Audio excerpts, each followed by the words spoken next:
Chère communauté Foramix, bonjour, je m'appelle Joseph et dans cette capsule, on va parler de stress existentiel et de Ikigai.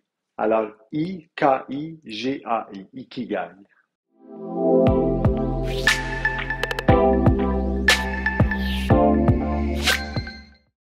Vous connaissez sûrement les zones bleues ou ces régions du monde où on a recensé le plus de centenaires. Eh bien, une de ces zones, c'est Okinawa au Japon.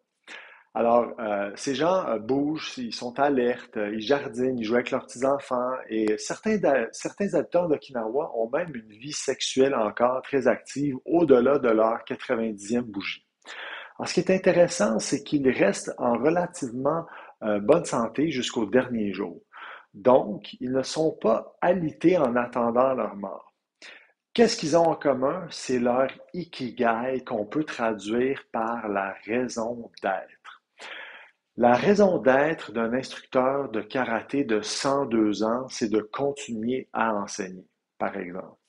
Pour un pêcheur de 100 ans, c'est de ramener du poisson à sa famille 3 fois par semaine, autre exemple. Alors que pour une femme de 102 ans, ce serait de passer du temps avec sa petite fille. Le ikigai, c'est pas un trait individuel. C'est pas un trait individuel ou une quête personnelle, c'est vraiment une expérience collective entre les familles et les proches qui se transmet de génération en génération. Alors, ça devient donc une raison d'être ou de vivre qui se résume ou qui résume ce que chacun et chacune amène à la collectivité.